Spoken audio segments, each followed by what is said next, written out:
2-3 പേര് ചേർന്ന് വിവിയെ പിടിച്ച് ഓട്ടോയുടെ പുറത്തേക്കാക്കുന്നത് കാണി നെഞ്ചിൽ വെള്ളിരി വെട്ടി. ഒപ്പം അവൻ്റെ ഷർട്ടും മുണ്ടും ചോരയിൽ പൊതിഞ്ഞിരിക്കുന്നു. അയ്യോ, എന്തു പറ്റിയതാ? ചാരുവിൽ നിന്നറിയാതെ ശബ്ദം ഉയർന്നുപോയി.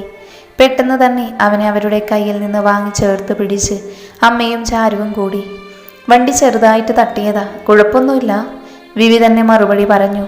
കാലിൽ സൈലൻസർ തട്ടി പൊള്ളിയിട്ടുണ്ട്. അല്ലാത്ത കുഴപ്പമൊന്നുമില്ല, നന്നായി തന്നെ പൊള്ളിയിട്ടുണ്ട്. അത് കാണി ചാരുവിൻ്റെ കണ്ണ് നിറഞ്ഞു. അവനെ കൊണ്ടുവന്ന് ഹോളിൽ സോഫയിൽ കിടത്തി. ഒപ്പം ഫാന് ഫുൾ സ്പീഡിലിട്ടു. നമുക്ക് ഹോസ്പിറ്റൽ പോയാലോ? ചാരു അവനെ നോക്കിക്കൊണ്ട് ചോദിച്ചു. അതിന് നിഷേധാർത്ഥത്തിൽ തലയാട്ടി വിവി. അമ്മ ഒഴുകിയ കണ്ണുനീർ തുടച്ച് മകനെ നോക്കുകയാണ്. എനിക്കൊന്നുമില്ല അമ്മ, വെറുതെ ഇങ്ങനെ കരഞ്ഞു വിഷമിക്കല്ലേ, വിവി അമ്മയെ നോക്കി പറഞ്ഞു. അവരൊന്നും മിണ്ടാതെ നിൽക്കുകയാണ്. ഇതാ ഡ്രസ്സ്, മാറ്, അതിൽ മുഴുവൻ ചോരയാ. അവൾ റൂമിൽ ചെന്ന് മറ്റൊരു ഷർട്ട് എടുത്തുകൊണ്ട് വന്നു. കാലിൽ പൊള്ളലും ചെറിയ മുറിവുകളും ഒഴിച്ച മറ്റു പരിക്കുകളൊന്നുമില്ല. അതുതന്നെ അമ്മയ്ക്ക് വലിയ ആശ്വാസം. വിവി തൻ്റെ ചോര പുരണ്ട ഷർട്ട് മാറ്റി ചാരു കൊണ്ടുവന്ന ഡ്രസ്സ് എടുത്തിട്ടു. അമ്മ പുരട്ടാനുള്ള മരുന്ന് കൊണ്ടുവന്നു.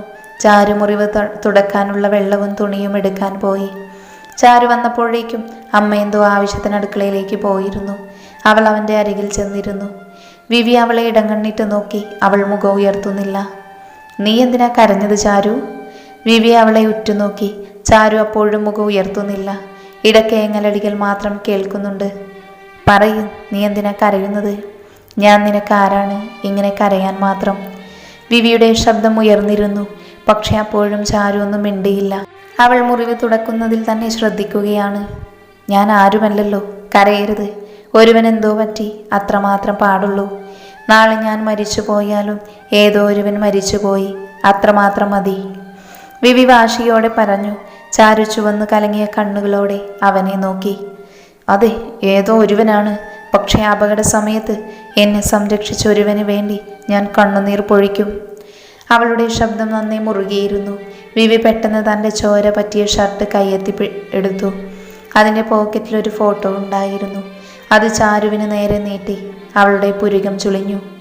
എന്നിട്ടാണോ ഈ ഏതോ ഒരുത്തൻ്റെ ഫോട്ടോ നീ നിന്റെ ഡയറിയിൽ സൂക്ഷിച്ചു വെക്കുന്നത്? വിവി അവളെ കുസൃതിയോടെ നോക്കി. ഒപ്പം അവളെ വലിച്ച് തൻ്റെ നെഞ്ചിലേക്കിട്ടു. ചാരു പിടപ്പോടെ കുതറി. അമ്മ കണ്ടുവന്ന മോശമാണ്. നിറഞ്ഞ കണ്ണുകൾ വിവി തുടച്ചുകൊണ്ട് കൊടുത്തു. ഇനി പറയേ, ഏതോ ഒരുത്തനാണോ ഞാൻ? വിവിയോളെ സ്നേഹത്തോടെ നോക്കി. ചാരുവിന് മറുപടിയില്ലാതെയായി. എല്ലാം കണ്ടു പിടിച്ചിരിക്കുന്നു. ഇനിയും പറയാതെ വയ്യ. അവൾ അവൻ്റെ കണ്ണുകളിലേക്ക് നോക്കി. പേടിയാണെനിക്ക്, ഇനിയും നഷ്ടപ്പെടാൻ വയ്യ എനിക്ക്. ചേർത്ത് പിടിക്കേണ്ട, സ്നേഹിക്കേണ്ട, സന്തോഷത്തോടെ ഇങ്ങനെ കൺമുൻപിലുള്ളത് കണ്ടാൽ മതി എനിക്ക്. ഇപ്പോൾ തന്നെ കണ്ടില്ലേ, എന്നെ സ്നേഹിക്കുന്നത് കൊണ്ടാണിപ്പോൾ ഈ അപകടം പോലും. ഭാഗ്യമില്ലാത്തവളാണ് ഞാൻ. എന്നെ സ്നേഹിച്ച ദുഃഖമേ ഉണ്ടാകൂ. ചാരു വാശിയോടെ കണ്ണുകൾ അമർത്തി തുടച്ചുകൊണ്ട് പറഞ്ഞു. വിവി അവളെ നെഞ്ചിലേക്ക് അടക്കി പിടിച്ചു നിർത്തി. ഇത് കേൾക്കാൻ വേണ്ടി തന്നെയാണ് ഞാൻ ഈ അപകടം ഉണ്ടാക്കിയത്. അപ്പോഴോ? വിവി അത് പറഞ്ഞുകൊണ്ട് എഴുന്നേറ്റിരുന്നു. ചാരു പകപ്പോട് അവനെ നോക്കി. മുറിവ് അവളുടെ കയ്യിലെ തുണി കൊണ്ട് തുടച്ചു. സൈലൻസർ കൊണ്ട് പൊള്ളിയത് മാത്രം അതുപോലെയുണ്ട്. അത് മനഃപൂർവ്വം പൊള്ളിച്ചതാണ്. ബാക്കിയെല്ലാം നാടകമാണെന്ന് അവൾക്ക് മനസ്സിലായി. ചാരുവിൻ്റെ കണ്ണുകൾ കുറുകി. എഴുന്നേറ്റ് മാറാൻ നിന്ന് ചാരുവിനെ വിവി ചേർത്ത് പിടിച്ചു. അവൾ കുതറിക്കൊണ്ടിരുന്നു. അവസാന അടവ് വേണ്ടി വന്നു സത്യം പറയിപ്പിക്കാൻ.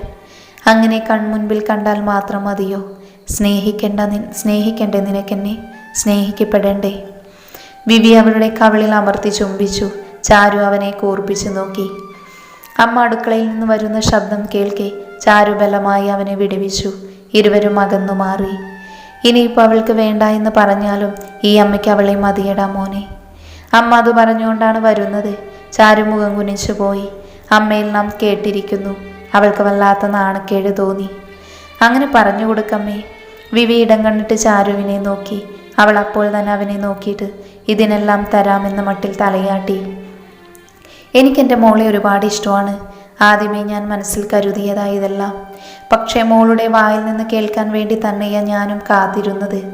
സന്തോഷമാണ് മോളെ, എൻ്റെ കുഞ്ഞിൻ്റെ ജീവിതത്തിലേക്ക് മോള് വരുന്നതിന്. അമ്മ ചാരുവിൻ്റെ മുടിയിൽ പതിയെ തലോടിക്കൊണ്ട് പറഞ്ഞു. ചാരു പുഞ്ചിരിയോട് അമ്മയെ ചേർത്ത് പിടിച്ചു. ആഹാ, ഇപ്പം അമ്മയും മോളും ഒരു കെട്ട്, ഞാൻ പുറത്തല്ലേ? വിവി രണ്ടാളെയും പരിഭവത്തോടെ നോക്കി. എഴുന്നേറ്റ് പോടാ ചെക്ക, ഓരോ ഉടായ്പ് പരിപാടി കൊണ്ട് വന്നോളൂ. ഇതൊക്കെ പണ്ടേ വിട്ട അടവുകളാണ് മോനെ, പുതിയത് വല്ലതും എടുക്ക്. അമ്മ പറയുന്നത് കേൾക്കെ ചാരു പൊട്ടിച്ചിരിച്ചു പോയി. വിവി അവളെ നോക്കിയപ്പോൾ അവൾ അവനെ നോക്കി കോക്രി കാണിച്ചു. നിനക്ക് ഞാൻ വെച്ചിട്ടുണ്ടടി. അവൻ അവളെ നോക്കി തലയാട്ടി മീശയൊഴിഞ്ഞു. അത് കാണേ ചാരുവിൻ്റെ മുഖം ചുവന്നു പോയി. അവൾ മുഖം കുനിച്ച് കളഞ്ഞിരുന്നു ആ നിമിഷം. ദിവസങ്ങൾ കൊഴിഞ്ഞു വീണു. ദിവസങ്ങൾ മാസങ്ങളിലേക്ക് വഴിമാറി. അതിനിടയ്ക്ക് വിച്ചുവിൻ്റെ വീട്ടിൽ നിന്ന് ആശയെ കാണാൻ വന്നിരുന്നു. ചെറിയ ചടങ്ങ് പോലെ അവരുടെ വിവാഹ നിശ്ചയം നടത്താൻ. കല്യാണം ആശയുടെ പഠനം കഴിഞ്ഞിട്ട് നടത്താമെന്ന് തീരുമാനിച്ചു എല്ലാവരും കൂടെ. ഇന്ന് അല്ലിയുടെയും മനുവിൻ്റെയും വീടിൻ്റെ പാലുകാച്ചാണ്. അവർ തീരുമാനിച്ച ആ വീട് തന്നെയാണ് വാങ്ങിയത്. രാവിലെ തന്നെ വിവിയും ചാരുവും ചേർന്ന് അങ്ങോട്ടേക്ക് പോകാനായി ഒരുങ്ങിയിരിക്കുന്നു. സാരി ഞൊറിഞ്ഞൊടിച്ച് അത്യാവശ്യം ഒരുങ്ങി പുറത്തേക്ക് ഇറങ്ങി വരുന്നവളെ കണ്ണെടുക്കാതെ നോക്കി നിന്നു വിവി. അവൻ്റെ നോട്ടം കാണി ചാരു എന്താണെന്ന് പുരിക ഉയർത്തിക്കൊണ്ട് ചോദിച്ചു. എന്തോ ഇങ്ങനെ കാണുമ്പോൾ കെട്ടിപ്പിടിച്ചൊരു ഉമ്മ തരാൻ തോന്നുന്നുണ്ട്. അവൻ കുനിഞ്ഞ് അവളുടെ ചെവിയിൽ സ്വകാര്യം പോലെ പറഞ്ഞു. ചാരു നാണത്തോടെ മുഖം കുനിച്ചു കളഞ്ഞു. വിവി മീശ പിരിച്ച് കുസൃതി ചിരിയോടെ പുറത്തേക്ക് ഇറങ്ങിയതും ഉമ്മറത്ത് അമ്മയും സിനിയും ഇരിക്കുന്നുണ്ട്. സിനി കുറച്ച് ദിവസമായി വീട്ടിലുണ്ട്. തിരികെ പോകാൻ സമയമെടുക്കും. അതുവരെ ഇവിടെ നിന്ന് വിടില്ല എന്ന് വിവിയും ചാരുവും വാശി പിടിച്ചു. ഞങ്ങൾ ഇറങ്ങുകയാ കേട്ടോ, ചിലപ്പോൾ വരാൻ വൈകും. വിവി ഇരുവരോടുമായി പറഞ്ഞുകൊണ്ട് ഇറങ്ങി. അവന് പുറകെ ചാരുവും ഇറങ്ങി. അല്ലിയുടെ വീട്ടിലെത്തിയപ്പോൾ 10 മണി കഴിഞ്ഞിരുന്നു. ഉമ്മറത്ത് തന്നെ അജിത്തും മനുവും വിച്ചുവുമുണ്ട്. അവർ ഓടി നടന്ന് കാര്യങ്ങൾ ചെയ്യുവാണ്. വിവിയെ കണ്ടതും മനു ഓടി വന്ന് കൈകൾ മുറുക്കെ പിടിച്ചു. അകത്തേക്ക് കയറി രണ്ടാളും. മനു സന്തോഷത്തോടെ ഇരുവരെയും ക്ഷണിച്ചു. പുഞ്ചിരിയോടെ ചാരു അല്ലിയുടെ അടുത്തേക്ക് നടന്നു. മനുവിൻ്റെ വീട്ടിൽ നിന്ന് അച്ഛനും അമ്മയും മൈഥിലിയും വന്നിട്ടുണ്ട്. അമ്മയും മൈഥിലിയും മാറി നിന്ന് കുറ്റങ്ങൾ കണ്ടുപിടിക്കുകയാണ്. അല്ലിക്ക് അവരുടെ സ്വഭാവം അറിയാവുന്നത് കൊണ്ട് കൂടുതൽ ശ്രദ്ധിക്കാൻ പോയില്ല. എല്ലാവരും മാറുന്നു, പക്ഷേ ഇങ്ങനെയുള്ളവർ മാറില്ല. അവരുടെ ചിന്താഗതികൾ മാറില്ല. അതിന് പറഞ്ഞിട്ട് കാര്യമില്ല. മാറുമെന്ന് നമ്മൾ തെറ്റിദ്ധരിക്കും, പക്ഷേ മാറാൻ കഴിയില്ല അവർക്ക്. എന്താണ് വിവേകേ, നമുക്കൊരു കല്യാണമൊക്കെ കഴിക്കണ്ടേ? ഇടയ്ക്ക് മനു വിവിയെ അടുത്ത് കിട്ടിയപ്പോൾ കുസൃതിയോടെ ചോദിച്ചു. വിവേക് അവനെ നോക്കി കണ്ണിറുക്കി കാണിച്ചു. ചാരുവിനെ അത്രയ്ക്ക് ഇഷ്ടമാണെങ്കിൽ കൂടെ കൂട്ടടാ.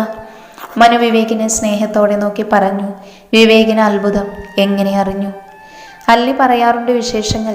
താൻ കല്യാണം കഴിക്കാൻ ഏറ്റവും കാത്തിരിക്കുന്നത് അവളാണ്. അറിയാമോ? മനു പറയുന്നത് കേട്ടപ്പോൾ വിവിയുടെ കണ്ണുകൾ അറിയാതെ അല്ലിയോട് പുഞ്ചിരിയോടെ സംസാരിക്കുന്ന ചാരുവിൽ ചെന്നു നിന്നു. കഴിക്കണം, അതിനു മുൻപ് കുറച്ച് നാൾ പ്രേമിച്ച് നടക്കട്ടെ മനു. അത് വല്ലാത്തൊരു ഫീലല്ലേ? ചാരു എപ്പോൾ പറയുന്നു അന്ന് കെട്ടാമെന്ന് ഞാനും അങ്ങ് വിചാരിച്ചു. അതുവരെ ഇങ്ങനെ പോകട്ടെടോ. വിവി പറയുന്നത് കേട്ടപ്പോൾ മനു ചിരിയോടെ അവനെ ഇറുക്കെ പുണർന്നു. അല്ലിക്ക് ഒരുപാട് സന്തോഷമാകും. അവൾക്ക് ഇന്നും ഒരു വേദനയുണ്ടെങ്കിൽ അത് നിന്റെ കാര്യം ഓർത്താണ് വിവി. മനു പറയുന്നത് കേട്ടപ്പോൾ വിവിയും ചിരിയോടെ അവനെ നോക്കി. മനുവേട്ടാ, ദേ അവിടെ മനുവേട്ടൻ്റെ ഫ്രണ്ട്സൊക്കെ വന്നിട്ടുണ്ട്. അജിത്ത് വന്ന് വിളിച്ചപ്പോൾ അവൻ വിവിയോട് ഇരിക്കാൻ പറഞ്ഞ് പുറത്തേക്ക് ഇറങ്ങി. മനുവിൻ്റെ ഓഫീസിൽ നിന്നാണ് കബീറും സായൂജും ജ്യോതികയും. സായൂജിൻ്റെയും ജ്യോതികയുടെയും വിവാഹം വീട്ടുകാർ നിശ്ചയിച്ചു. അതിൻ്റെ എക്സൈറ്റ്മെൻ്റ് ഉണ്ട് എല്ലാവർക്കും. ഇനി അടുത്തത് അവരുടെ വിവാഹമാണ്. അകത്തേക്ക് വാടാ. മനു എല്ലാവരെയും അകത്തേക്ക് ക്ഷണിച്ചു. അവരോട് ഒരുപാട് സംസാരിച്ചു. ഇടയ്ക്ക് കബീർ അവൻ്റെ ഫ്രണ്ട്സ് വഴി ആര്യയെ പറ്റി അറിഞ്ഞത് പറഞ്ഞു. ഇപ്പോൾ വിദേശത്ത് തന്നെയാണ്. ഇപ്പോൾ മറ്റൊരു റിലേഷനിലാണെന്ന് കേൾക്കുന്നുണ്ട് പോലും. കബീറിൻ്റെ ഫ്രണ്ട് അവളുടെ ഇപ്പോഴുള്ള ലവറിന് ക്ലോസ് ഫ്രണ്ടാണെന്ന് ഇൻസ്റ്റഗ്രാമിൽ ഫോട്ടോ ഒക്കെ ഇടുന്നത് കാണാറുണ്ടെന്ന്. മനു എല്ലാം ഒരു കേൾവിക്കാരനെ പോലെ കേട്ടു. പ്രത്യേകിച്ചൊന്നും തോന്നിയില്ല. കണ്ണുകൾ സൈഡിൽ നിൽക്കുന്ന അല്ലിയിൽ തന്നെയുണ്ട്. ചുണ്ടിൽ ചെറുപുഞ്ചിരിയുമുണ്ട്. ആളുകളൊന്ന് ഒഴിഞ്ഞപ്പോൾ അടുക്കളയിലെ പണികൾ വല്ലാതെ കൂടി. ആവണിയും ആശയും അല്ലിയും ചാരുവും ചേർന്ന് തിരക്കിട്ട ജോലിയിലാണ്. അമ്മ മുറ്റത്ത് കൂട്ടി അടുപ്പ് വൃത്തിയാക്കുകയാണ്. കഴുകിയ പാത്രം കൊണ്ട് ആവണി അകത്തേക്ക് വന്നു. അത് സ്റ്റോർ റൂമിൽ കൊണ്ടുവയ്ക്കാനായി. പെട്ടെന്നാണ് സ്റ്റോർ റൂമിനെ ഇരുട്ടിൽ ആ രൂപം അവളെ ചേർത്ത് പിടിച്ച് ഭിത്തിയിലേക്ക് പിടിച്ചു നിർത്തിയത്. ആവണി ആകെ ഭയന്നു പോയിരുന്നു. അവൾ ശബ്ദമുയർത്താൻ ഒരുങ്ങിയപ്പോഴേക്കും കവളിൽ ചുണ്ടുകൾ പതിഞ്ഞിരുന്നു. ശബ്ദം ഉണ്ടാക്കേണ്ട, ഞാനാണ്. അജിത്തിൻ്റെ കുസൃതിയോടെയുള്ള സ്വരം ആവണി പകപ്പിൽ നിന്ന് വഴിമാറി. ഒപ്പം അജിത്തിനെ രൂക്ഷമായി നോക്കി. ഞാനിപ്പോൾ പേടിച്ച് ചത്തേനെ. അവൻ്റെ കൈക്കിട്ടൊരു തല്ല് വെച്ചു കൊടുത്തു ആവണി. നിന്നെയൊന്ന് കാണാൻ കിട്ടണ്ടേ പിന്നെ? അജിത്ത് അവളുടെ ചെവിയിൽ പതിയെ മുഖമുരസി. ആവണി പിടഞ്ഞുപോയി. അവൾ പുഞ്ചിരിയോടെ അതിലേറെ പ്രണയത്തോടെ അവനെ ചേർത്ത് പിടിച്ചു. അടുത്തു തന്നെ കാണാൻ കിട്ടും. അതും അവിടെ അജിത്തേട്ടൻ്റെ മുറിയിൽ. അമ്മ ഇന്നലെ അച്ഛനോട് സംസാരിക്കുന്നത് ഞാൻ കേട്ടു. ആവണി പറയുന്നത് കേട്ടപ്പോൾ അജിത്ത് സംശയത്തോടെ നോക്കി. ആശയുടെ കല്യാണം കഴിഞ്ഞ ഉടനെ നമ്മുടെ നടത്തണമെന്ന് അമ്മായി വീട്ടിൽ വന്നപ്പോൾ നമ്മുടെ കാര്യം അച്ഛനോട് സൂചിപ്പിച്ചിരുന്നു. അച്ഛനും അമ്മയ്ക്കും സമ്മതമാണ്. ആവണി മുഖത്ത് നാണം വരുത്തിക്കൊണ്ട് പറഞ്ഞതും അജിത്ത് അവളുടെ ചുണ്ടുകൾ കവർന്നിരുന്നു. ആവണിയുടെ കണ്ണുകൾ മിഴിഞ്ഞുപോയി. അടുക്കളയിൽ അല്ലിയുടെ ശബ്ദം കേട്ടതും കിതപ്പോടെ ആവണി അവനെ തള്ളി മാറ്റി. ഇനിയും ഇപ്പോൾ കട്ടെടുക്കേണ്ട, ലൈസൻസ് കിട്ടിയ സ്ഥിതിക്ക്. അജിത്ത് മീശയൊഴിഞ്ഞുകൊണ്ട് പറഞ്ഞതും ആവണി അവനെ തള്ളി മാറ്റി. അയ്യടാ, ഇങ്ങ് വാ, ഞാൻ നിന്ന് തരാം. ആവണി ശബ്ദമടക്കിക്കൊണ്ട് പറഞ്ഞു. മതി അജിത്തെ, എങ്ങിറങ്ങിക്കോ, എനിക്ക് ഈ പാത്രം അകത്തെടുത്ത് വെക്കാനുള്ളതാ. അല്ലി പുറത്തുനിന്ന് വിളിച്ചു പറഞ്ഞപ്പോൾ ആവണി തലയിൽ കൈവച്ചു പോയി. അവൾ അവനെ തള്ളി മാറ്റി വളിച്ച ചിരിയോടെ പുറത്തേക്കിറങ്ങി. അല്ലി അവളെ കണ്ണുരുട്ടി കാണിച്ചു. രണ്ടെണ്ണത്തിന് കുറച്ച് കൂടുന്നുണ്ട്. അല്ലി ആവണിയെ തള്ളാൻ ഓങ്ങിയപ്പോൾ അവൾ വഴുതിയോടി രക്ഷപ്പെട്ടു. ഇപ്പുറത്തെ സൈഡിലൂടെ അജിത്തും ഓടിപ്പോയി. അത് കാണി അല്ലിയുടെ ചുണ്ടുകളിൽ ചെറുപുഞ്ചിരി വിരിഞ്ഞു. തിരികെ വരുന്ന വഴി ഇടയ്ക്ക് വെച്ച് വിവി ബൈക്ക് സൈഡിൽ ഒതുക്കി. എന്തു പറ്റി വിവേകേട്ടാ? ചാരു സംശയത്തോടെ അവനെ നോക്കി.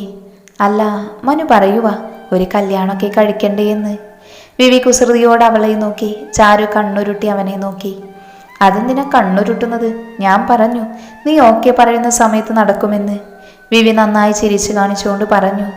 എന്ന് നോക്കിയിരുന്നോ, ഇപ്പോൾ അടുത്തൊന്നും കെട്ടണ്ട നമുക്ക്. ഇങ്ങനെ കെട്ടിപ്പിടിച്ച് പ്രേമിച്ച് നടക്കാം നമുക്ക്. ചാരു അവനെ പിന്നിൽ നിന്ന് പുണർന്നുകൊണ്ട് പറഞ്ഞതും വിവി പ്രണയത്തോടെ പുഞ്ചിരിച്ചു. എനിക്ക് പ്രായം കൂടി വരുവാ. വിവി അവളെ ദയനീയതയോടെ നോക്കി.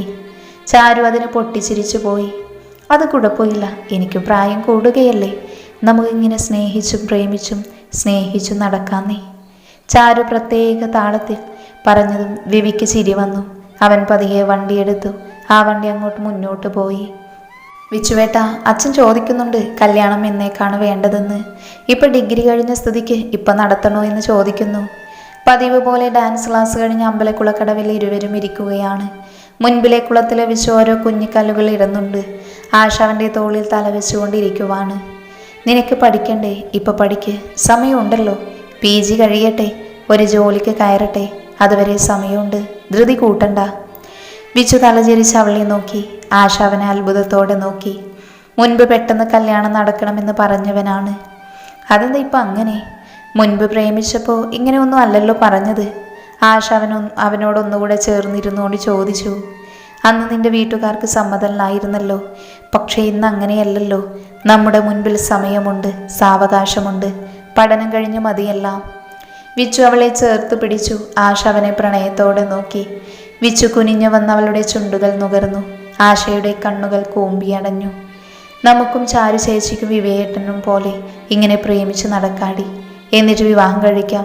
അത് കഴിഞ്ഞിട്ട് വിച്ചു അവളെ നെഞ്ചിലേക്ക് വലിച്ചിട്ടുണ്ടു പറഞ്ഞു. അത് കഴിഞ്ഞിട്ട്? ആശ പുരികം ചുളിച്ചു. അത് കഴിഞ്ഞിട്ട് അതിലേറെ പ്രണയിക്കാം. പിന്നെ നമ്മുടെ മക്കൾ, പേരക്കുട്ടികൾ. ഹോ, ഇത് നമ്മൾ പൊളിക്കും. വിച്ചു കോരിത്തരിപ്പോടെ പറഞ്ഞു തീർന്നപ്പോഴേക്കും അവനെ കുളത്തിലേക്ക് തള്ളിയിട്ടിരുന്നു ആശ. വിച്ചു നനഞ്ഞ കോഴിയെ പോലെ അവളെ ദയനീയമായി നോക്കി. അയ്യ, അതുവരെ ഇങ്ങനെ കട്ട് തിന്നാമെന്ന് വിചാരിക്കണ്ട. മാക്സിമം PG ജോലിയൊക്കെ ഞാൻ ഉണ്ടാക്കിക്കോളാം. മര്യാദയ്ക്ക് എന്നെ കെട്ടിക്കോണം. ഉടായി പിറക്കാൻ നിന്ന മോനെ എൻ്റെ സ്വഭാവം മാറും. ആശ വിരൽ ചൂണ്ടി ഭീഷണി പോലെ പറഞ്ഞപ്പോൾ വിച്ചു അനുസരണയോടെ തലയാട്ടി. അത് കണ്ടപ്പോൾ ആശ ചിരിച്ചുപോയി. അവൾ പുഞ്ചിരിയോടെ അവനെ കാറ്റാൻ കൈകൾ നീട്ടിയതും വിച്ചു അവളുടെ കൈ വലിച്ച് അവളെയും കുളത്തിലേക്ക് വലിച്ചിട്ടു. ഇരുവരും നനഞ്ഞൊട്ടി. ബാ, നമുക്കൊന്ന് പ്രണയിക്കാന്നേ. അത് പറഞ്ഞ് പൊട്ടിച്ചിരിയോടെ വിച്ചു അവളെയും കൊണ്ട് മുങ്ങാങ്കുഴിയിട്ടു. അത് കണ്ടുകൊണ്ട് നിന്ന നീല താമരയ്ക്ക് പോലും നാണത്താൽ കണ്ണു ചിമ്മി. മാസങ്ങൾക്കിപ്പുറമുള്ളൊരു സായാന്തനം. തങ്ങളുടെ പുതിയ വീട്ടിൽ മുകളിലെ റൂമിലെ മേശമേ വെച്ചിരിക്കുന്ന കടലാസിൽ എന്തെല്ലാമോ കുത്തിക്കുറിക്കുകയാണ് അല്ലി. പാതി തുറന്നിട്ട ജനലിലൂടെ ഇളം കാറ്റ് അവളെ തട്ടി തലോടി പോകുന്നുണ്ട്. അവൾ പുതിയ കഥയുടെ നിർമ്മാണത്തിലാണ്. എന്താണ് ഭാര്യ, ഇന്നെങ്ങാനും തീരുമോ ഇത്? മനു ഒരു ഗ്ലാസ് ചൂട് കട്ടനും കൊണ്ട് അരികിൽ വന്നു. മറുകയിൽ കഴിക്കാനുള്ള ചൂട് പഴംപൊരിയുമുണ്ട്. അല്ലി പുഞ്ചിരിയോടെ അവനെ നോക്കി. ഒപ്പം ഗ്ലാസ് ചുണ്ടോടടുപ്പിച്ച് ഒരിറക്ക് ചൂട് കട്ടൻ കുടിച്ചു.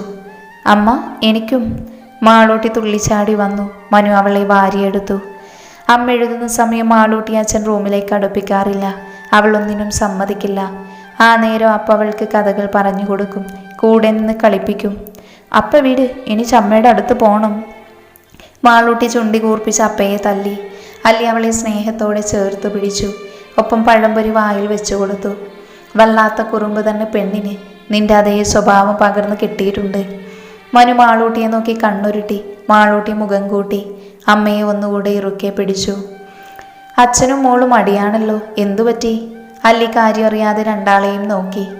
ഇവൾക്ക് പഴം പൊരിക്കണമെന്ന് പറഞ്ഞ് അടിയായിരുന്നു, അതിൻ്റെ വാശിയാണ് കുറുമ്പിക്ക്. മനു കുഞ്ഞിനെ നോക്കി മുഖം വീർപ്പിച്ചു. പോതാപ്പേ. മാളൂട്ടി വിട്ടുകൊടുക്കാതെ ചുണ്ട് കൂർപ്പിച്ചു. എന്താ മാളൂട്ടി ഇത്? അപ്പയോട് ഇങ്ങനെയാണോ പറയേണ്ടത്?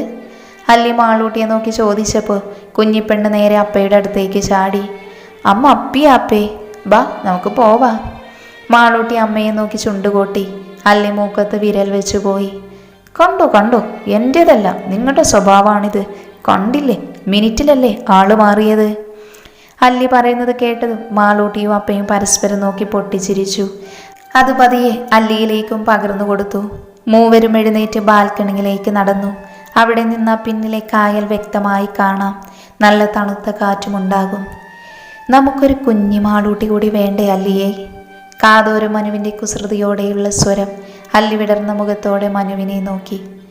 എനിക്ക് വേണമെന്ന് തോന്നുവാ അല്ലി, നമ്മുടെ മാളൂട്ടിയെ പോലെ ഒരു കുഞ്ഞു കുറുമ്പിയെ. കുറുമ്പനെയോ? അല്ലിയുടെ നെറ്റിയിൽ നെറ്റിമുട്ടിച്ചുകൊണ്ട് മനു പ്രണയത്തോടെ നോക്കി. അല്ലിയുടെ മുഖം ചുവന്നു പോയി. അവൾ മിഴികൾ അടച്ചവൻ്റെ നെഞ്ചിലേക്ക് ചേർന്നു. അല്ലി പതിയെ മനുവിൻ്റെ തോളിലേക്ക് ചാഞ്ഞു. അവർ 3 പേരെയും തട്ടിത്തലോടി നേർത്ത കുശുമ്പോടെ ഒരിളം കാറ്റ് കടന്നുപോയി. ഇനി അവർ സന്തോഷത്തോടെ ഒത്തിരി കാലം ജീവിക്കട്ടെ.